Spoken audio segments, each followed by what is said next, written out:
What is up, everyone? Welcome to a special edition of The Danny Show. I'm your host, Dan Cody. This is where I give commentary and reviews on all things wrestling. Before I get started, a couple of quick announcements. Got some new gear today. Check that out. And today I'm going to do a very special near the end tribute where I'm going to give you my top 10 favorite matches from WWE, and I will mention a couple of honorable things because so much has happened.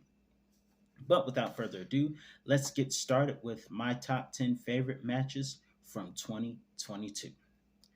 At number 10, we have Charlotte Flair versus Naomi from February 11th of this year on an episode of Friday Night SmackDown, which was very awesome. And this was before Triple H took over. Mr. McMahon was still the overseer of everything, he was still chairman.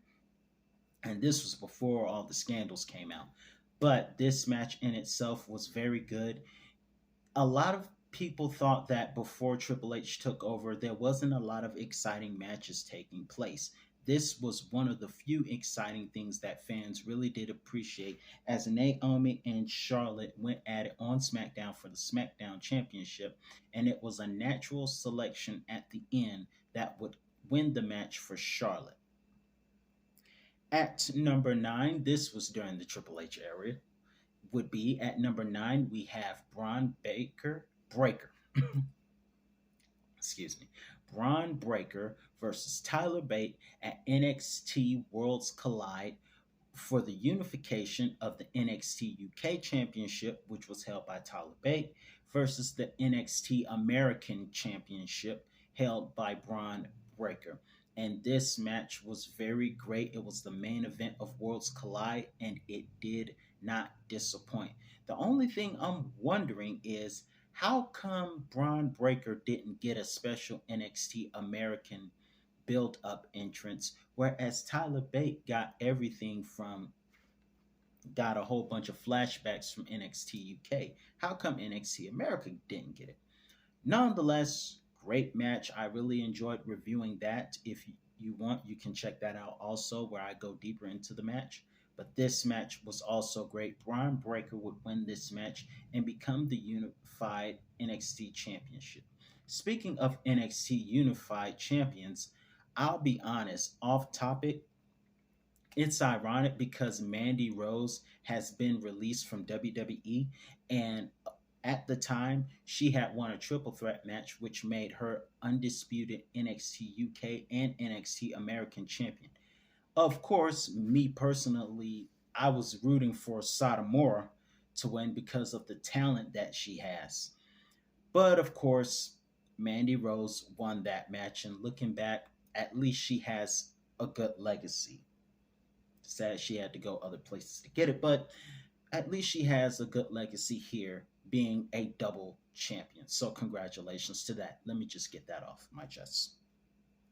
Speaking of the women, we go to number 8, and this is the Women's Royal Rumble match. Man, to me, that match was all star. You had Lita, Mickey James, who was the Impact Wrestling champion at the time, and hopefully will win the Impact Wrestling Championship before retiring. And speaking of Impact, I surely hope Bubba Ray does, or should I say Bubba Rayona, does not win the Impact Championship after that stunt he pulled where he was about to tombstone the champ's wife and Tommy Dreamer denounced him as a friend. I really hope Bully Rayona Dudley does not win the Impact Championship. I can't decide. Do I despise Bully Ray more or MJF? I'm just playing. But back to the matters at hand. The Royal Rumble had Mickey James, Lita, Mrs. Undertaker, Michelle McCool, um, the Bella Twins, Sarah Logan returning to have a brief reunion with Liv Morgan before the Bellas ruined it and got booed out of the arena. But what really topped it off was when Ronda Rousey made her return at the Royal Rumble to win that match. But man, what an amazing Royal Rumble that was. I'm still mad at y'all for making Melina get eliminated real quick. That was just not right. But everything else was spot on awesome. At number 7, we have at day one a five-way match between Brock Lesnar, Big E, Seth Rollins, Kevin Owens, and Bobby Lashley. This was supposed to be a fatal four-way match, but due to the fact that Roman Reigns had caught COVID at the time, they were forced to rechange everything. And it was a lot of amazing chaos. And it would be a match that Brock Lesnar would win, which meant he would take the title off Big E to become the WWE champion, setting up for a match between Brock and Roman at WrestleMania. So, unfortunately, while Roman got COVID, he fought it off quickly. And you know the old saying, what was meant for evil was made to work for good later. At number 6, we have a tag team classic between the Usos and the Street Profits at Money in the Bank. Now, both Money in the Bank and SummerSlam was good. The only thing about Money in the Bank was, despite the fact that they used all of their best moves, what made the only thing about Money in the Bank was, as great as it was the fact that there was controversy at the end. But despite that, the match in itself was good, and many people say it was better than the rematch that would take place at SummerSlam with Jeff Jarrett being the special guest referee. Next, at number 5, we have Roman Reigns versus Logan Paul at Crown Jewel. Now, for some reason, when people go to Crown Jewel, sometimes good things happen, but a lot of times when they go overseas to Saudi Arabia, not a lot of good things. Some stuff is good, but other stuff is better than others, like Goldberg versus Undertaker. But nonetheless, this was also a great one. I didn't know if it was going to be as good as it was. However, it didn't live up to expectations because we didn't know what to expect. At least I didn't. But to me, it exceeded everything that we thought because I didn't know it was going to be good. But it was awesome. And one of the most memorable parts of the match was when Logan Paul took a selfie of himself giving Roman Reigns a frog splash. Now, I don't know if the old school legends who have been around in the 90s, early 2000s, and the 80s, I don't know if they're going to appreciate selfies during a match, hence Austin Theory. But nonetheless, I thought that was one heck of a highlight to take a picture of yourself performing a move. And despite all of that, while Logan Paul did not win, Roman won the match as expected, but the match was way more than we expected, and it was awesome. At number 4, I could not go anywhere without including this on the list. We have Seth Rollins versus Cody Rhodes. Hell in the cell. So, this match, what made this match extra special? WrestleMania 38, night 1, incredible. Was that night 1 or night 2? I think it was night 1. Yeah, it was night 1. WrestleMania night 1, Saturday, incredible. WrestleMania Backlash, incredible. But what made this match special is that Cody Rhodes gave his best self, and he was not even, and he was barely at 50%. He had torn his muscle right around here, and as he took off his jacket, you could see the purple part of his skin revealing the torn injuries right there. And despite all of that, not only was he able to finish the match, not only was he able to perform the match, but he was able to win the match in a clean sweep against Seth Rollins. The only person I know that could give a clean sweep like that, ending the third match at Hell in a Cell and starting at WrestleMania was Batista versus Triple H. Now, the only thing is, Batista didn't have an injury like that to fight through at round three, Hell in a Cell. But they started at WrestleMania and ended inside Hell in a Cell. Both rivals did. But this match was awesome. The fact that Cody Rhodes was able to do that, not enough words. Awesome. Next at number three, we have Walter, aka Gunter. I don't really like that G name, but Walter versus Sheamus at Clash of the Castle from earlier this year from Cardiff Wells. Man, many people say this was one of the top matches of the year, and if you go back and watch it, you can see why. It was the first off two European wrestlers coming together in Europe. And at the time, Sheamus was technically heel. But after that night, everyone took to Sheamus. And I was expecting it to be split 50-50 because both men are European wrestlers. Walter being from Austria and Sheamus being from Ireland, just like Finn Balor, who was also present that night with the Judgment Day.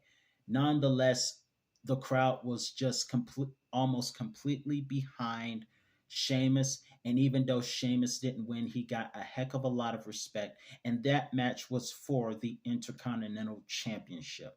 There was a rematch on SmackDown, but that didn't live up to be as good as the one at Cardiff Wells. You got to check that out. If you haven't seen it, check it out.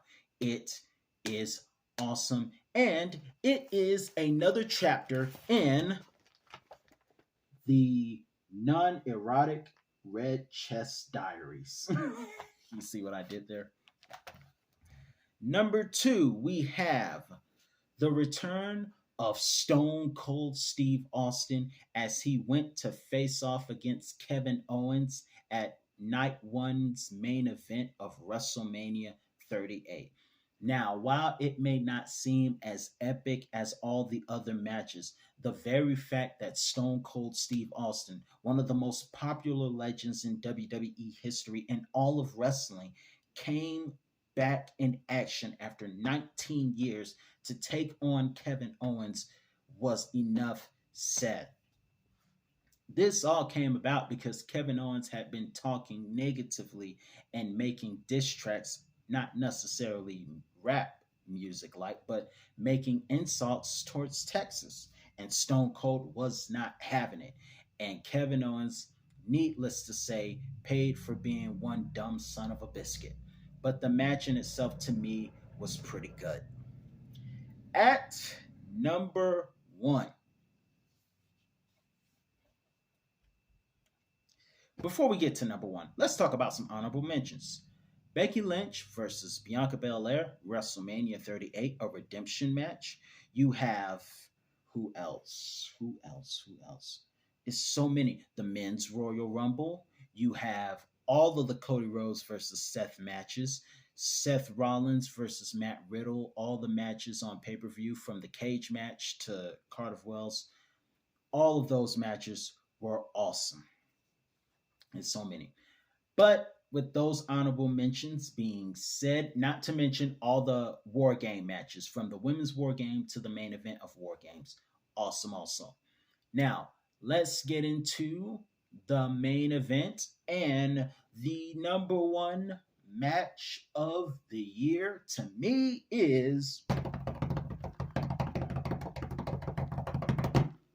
Roman Reigns. Sorry about that. Roman Reigns versus Brock Lesnar at SummerSlam. Now, ironically, this was when, I don't know if this was Triple H's idea, but this was right when Mr. McMahon had retired and Triple H took over. And boy, it seems they wasted no time because SummerSlam was awesome. This year's SummerSlam was just awesome. Awesome, awesome, awesome. Secondly, this match, the main event, let me tell you something. I have been watching wrestling since 2002, 3 days after The Rock was rammed down by Triple H, no, by NWO in a semi truck in the ambulance. 3 days later, my first episode of SmackDown was when Stone Cold kidnapped Scott Hall, God rest his soul. And in all the years to this very day, I have never, ever, ever, ever, ever seen anything like what I saw at SummerSlam.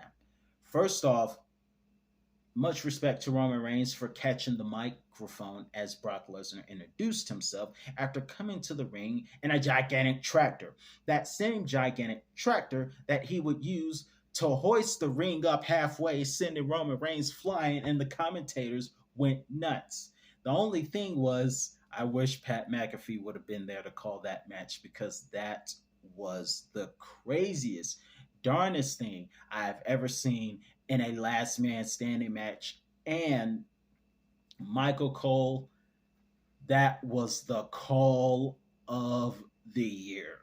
Besides all the times you cheered um, Dominic getting what he deserved, I know Michael Cole is going to have a field day this Friday celebrating Dominic Mysterio going to jail.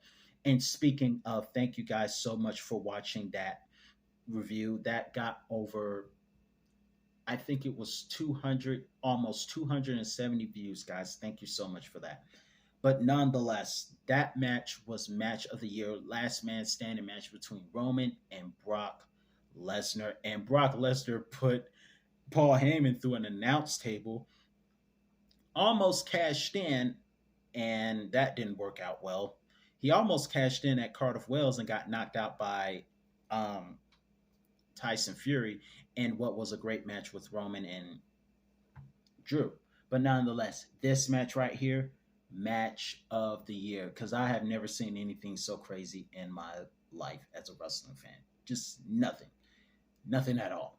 But what were your favorite matches in WWE in 2022? Let me know your answers in the comment section below. I'm your host, Daniel Cody, and that's all the time I have for you today. I'll be back with another review on all things wrestling. See you next time, folks, and happy holidays.